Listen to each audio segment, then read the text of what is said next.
Hey there, I'm Jackie Ferris. This week on the 302, we were at the Rehoboth Beach Museum and we're learning all about the storied history of this wonderful vacation town. Slather on the sunscreen, the 302 is shining your way.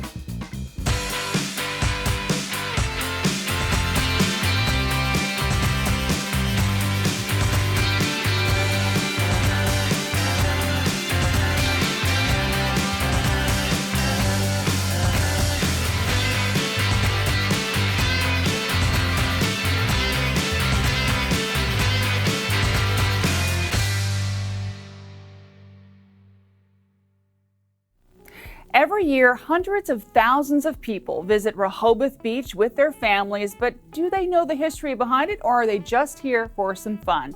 Well, we're going to talk about fun and the history. I'm joined now by Nancy Alexander, who is the director of the Rehoboth Beach Museum. Nancy, thank you so much for joining us. It's our pleasure to have you come visit. We have 5,000 or 6,000 people come through our museum every year, and everybody loves to study the history of having fun at the beach. Well, this really is a cool place. We took a little walk around before we started taping, and just so much history here.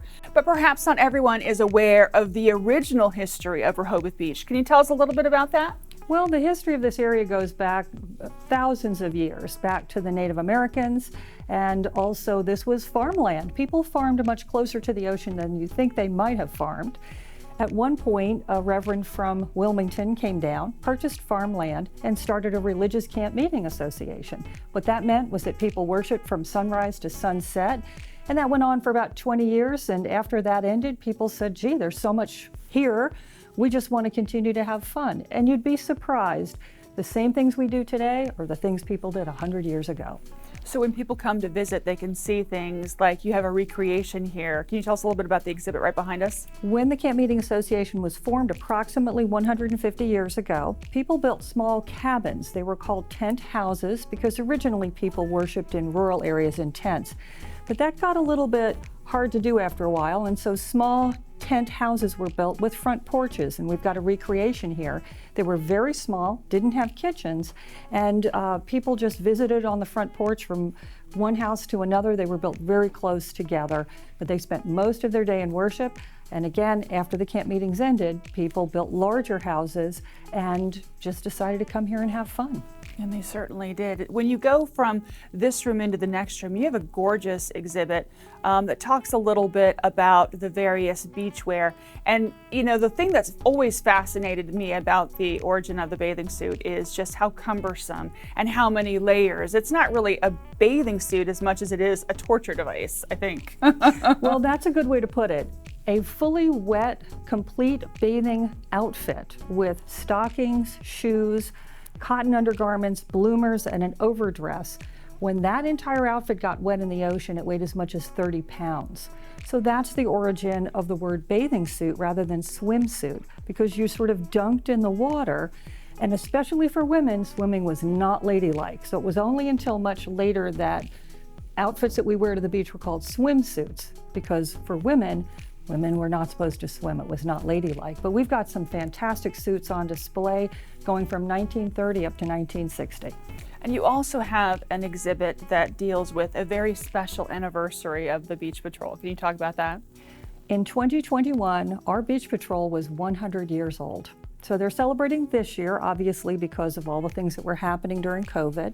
But they're going to celebrate 100 years of saving lives on the beach. And it's one of the things of which we are most proud in this town. I can imagine. So when you take a look at some of these exhibits, I mean, there's so much time and effort that goes into them, especially that one. Are there people that are available to talk to visitors whenever they see something, they have questions? Is there a guided tour? We do periodically have guided tours. We have walking tours, and we've got lots of information on panels around the room, but our volunteers, whom we call docents, do read up on the history and can answer some questions. And if someone emails us a question, we'll do a little bit of research and see if we can answer their question. And you have a lot of stuff online. I was looking at some of the virtual offerings that you guys did during the pandemic. One of them was actually on the swimsuits. Just a lot of information that you can kind of do a little bit of a primer online. Talk about your online offerings. We have a number of online offerings. I was able during the quarantine to do short videos, 2 to 3 minute videos about selected items in the collection. And one thing that I say in one of the videos is it's very hard to pick a favorite item. We've had a silver spoon featured, we had a full bathing suit featured, even a uniform from the Mounted Coast Guard Patrol from World War II. So we try to cover many eras in those programs. We've also done online Zoom programs with guest speakers, and those are on our webpage as well.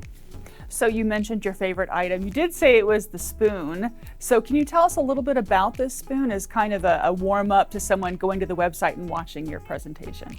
There are things that donors give to us, and this spoon was created. It's got beautiful, beautiful detail on it. And then in order to customize it, someone just scratched the word Rehoboth into the bowl of the spoon. But you can see starfish, shells, all kinds of things when you look at this spoon. And it really was something that people collected at a certain time. And they collected spoons from different places all over the world. And believe it or not, people still collect spoons from different locations. So in addition to educating in a fun way your visitors, you have another exhibit that's coming up on a very impactful storm, and you have a fundraising event that's going on, right? So we've got lots of things going on. Currently on display on our second floor is an exhibit about the storm of 1962, which was actually a nor'easter, not a hurricane. It lasted through a number of high tides, did a lot of destruction to the beachfront, and yet this town pulled together and most businesses were open by the following summer. So it is the 60th anniversary of that storm. We've got lots of pictures for you to come and look at, and just it's a lesson on the resilience of this town. Excellent, and we're going to talk about that when we return.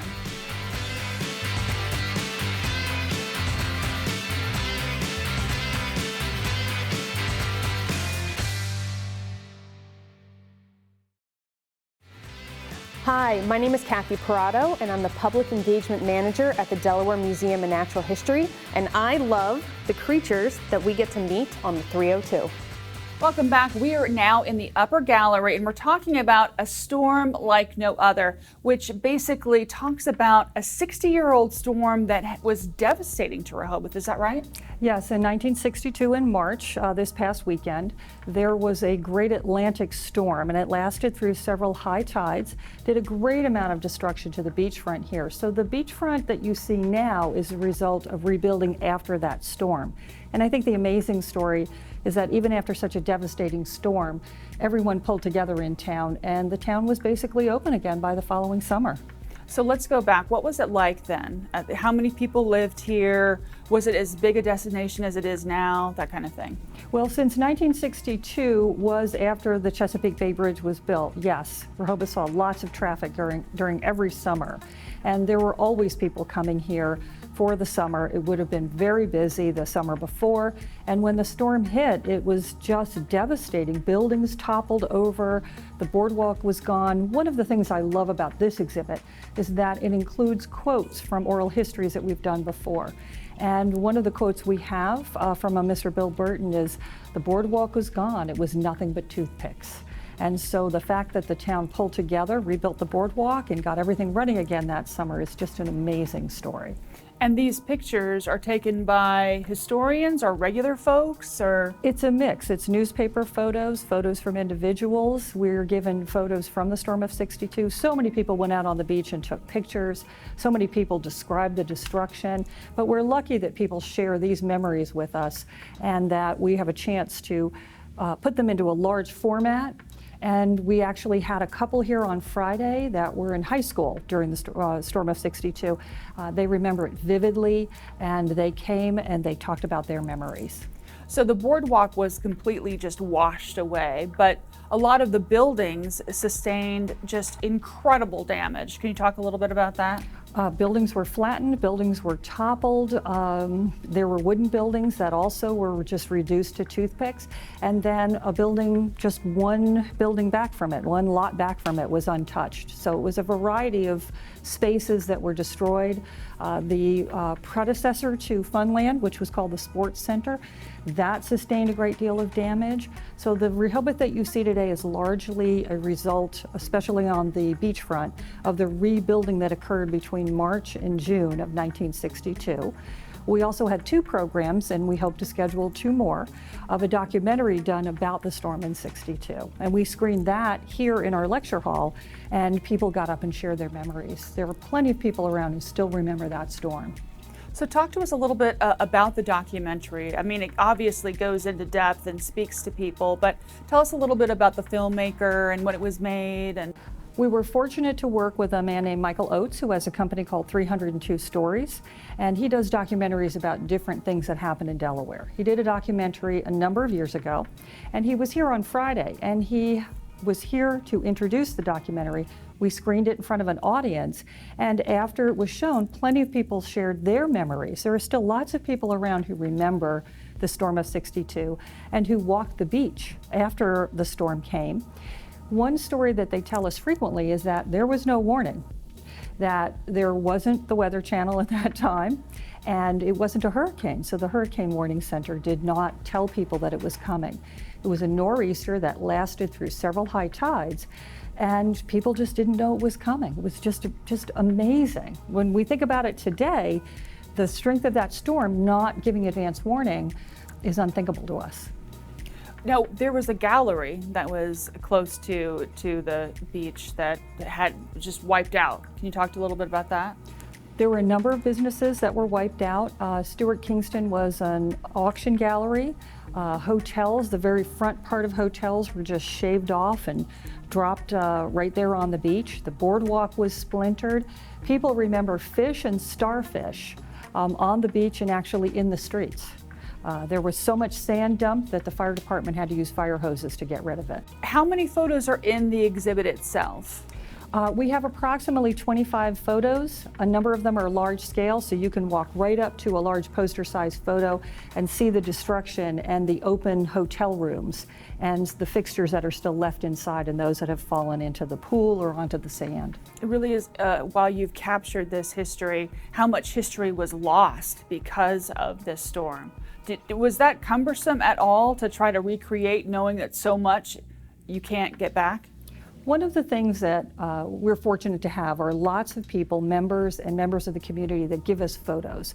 One of the largest sections of our photo collection are actually photos of the 1962 storm. So many people went out on the beach after the storm, so many news bureaus, newspapers, television stations, that we do have quite a large collection. The challenge for us in this exhibit was not to find photos of the destruction of the '62 storm. It was actually to pare it down to those we felt best told the story. And people should watch the website for special events related to the exhibit? Definitely, and it will be up through mid-May. Excellent. We're going to talk about another fundraising event that you guys are doing when we return.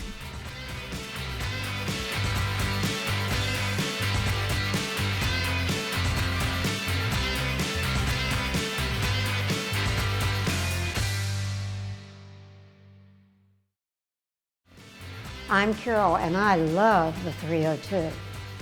Welcome back. We're learning about the history behind Rehoboth Beach, and I'm joined by Nancy Alexander, and we are at the Rehoboth Beach Museum. Now, Nancy, you guys have a very large collection of signs. We do. We're fortunate that people have given us signs from businesses that are either no longer in business or they've replaced their signs. So of course we have the sign from the Kiddie Rides, which was the Sports Center, which we now know as Funland.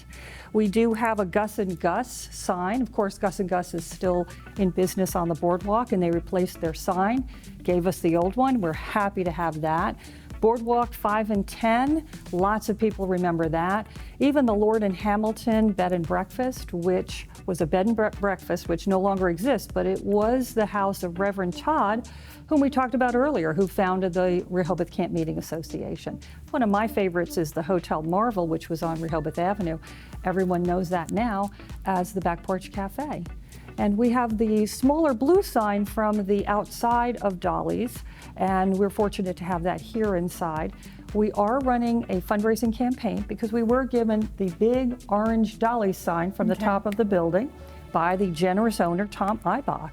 And we are running a campaign. We are about 3/4 of the way to what we need for raising that money, and you can make a donation online.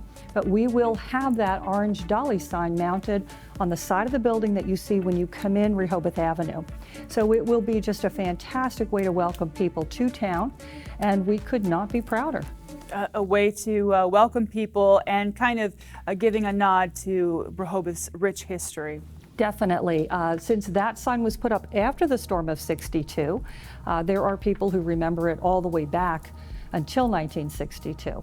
And it's just a wonderful way to welcome people to town. So many people use that as a landmark. When families split up, they said, "Meet me at the Dolly sign." And it was a landmark business because everybody would go and they would get saltwater taffy and things like that. So it's kind of like a business that's synonymous with Rehoboth. Definitely. If you Google Rehoboth Beach, you'll see lots of pictures of that Dolly sign. We're so happy to say that the business still exists, just 2 doors farther away from the boardwalk. So if someone wants to donate to help get that sign put up, you said they go to the website? Definitely go to the website, and a picture of what the Dolly sign will look like after it's put up on our building pops right up. You can click on it and make a donation. So let's talk a little bit about some of these other signs. I mean, the Boardwalk 5 and 10. Tell us about that business. Of course, it was a 5 and 10 back in the days when you could carry a nickel, 10 cents, and still get something toy or something small or a little piece of candy. We also have the Front Page Restaurant and Bar, which was here for many years. Lots of acoustic music played at that bar, and every year as a memory to memorialize all the acoustic music that was at the Front Page, we have what's called an acoustic jam in July. Oh. And the musicians who used to play at the Front Page play here in our museum. So there's a lot of music to be had at that time. Music evokes memories too. Absolutely, absolutely. So as far as the Marvel Hotel, we're not talking about superheroes here, obviously, because this is a very historic, or was a very historic hotel. Can you give us a little bit of the background? It was owned by a man named Dallas Marvel, and much of the current Back Porch Cafe building still retains some of the roof line of what that building looked like before the turn of the century. So I think one thing that makes Rehoboth charming is that some of the buildings still standing still look like they looked around the turn of the century. So talk to us a little bit about, just the nostalgia and the value of preserving signs like these. People remember going to Gus and Gus. They can still go to Gus and Gus. People remember before it was Funland, it was the Sports Center, and the Kiddie Ride sign was there. People remember getting desserts at American Pie Bake Shop. And so when they walk in, it's just fascinating to see all the memories generated, all the things that they talk about when they come in. And it's a way to celebrate their memories. And we are just so pleased to have these. Now, I know having signs like these, some of them are very old. How do you, preserve them for the generations to come who want to know about Rehoboth's history? Well, we try to strike the balance between putting things in storage and putting things out so people can enjoy them. And so this was our way to keep them inside, keep them safe, even though some of them were outside signs, and you can see some of the wear and tear. So if we place them inside, people can enjoy them inside. They'll last longer. One of the things that I thought was really remarkable, you talked about outside and inside, the parking meters that you have downstairs. You have very old parking meters down there, and we're used to them, but talk to us a little bit about the value of hanging on to something like that. We do have 3 individual metal coin-operated meter heads on display downstairs. And when we put them out, there were still several left around town. And we learned that 2021 was the first year there are no individual coin-operated meter heads, the kind where you throw the quarter in and turn the dial. They're all kiosks now. So you can still use quarters, but those meter heads are now artifacts. They are not in use anymore in the city. That's amazing. That's something that we use in our lifetime is now an artifact, but that's how it goes. So if someone wants to visit you, let's talk a little bit about the hours you're open, Facebook, website, etc. Sure, we've got a Facebook page. You can check us out there. We have a web page, www.rehobothbeachmuseum.org. And you can make a donation, you can join, you can check out our calendar. We are currently open Friday, Saturday, and Sunday until Memorial Day, when we'll be open 7 days a week through the fall. And admission is just by donation. And so we just welcome anyone who wants to come in and help us celebrate the history of having fun at the beach. Excellent, Nancy. Thank you so much for spending time with us. And we'll be right back.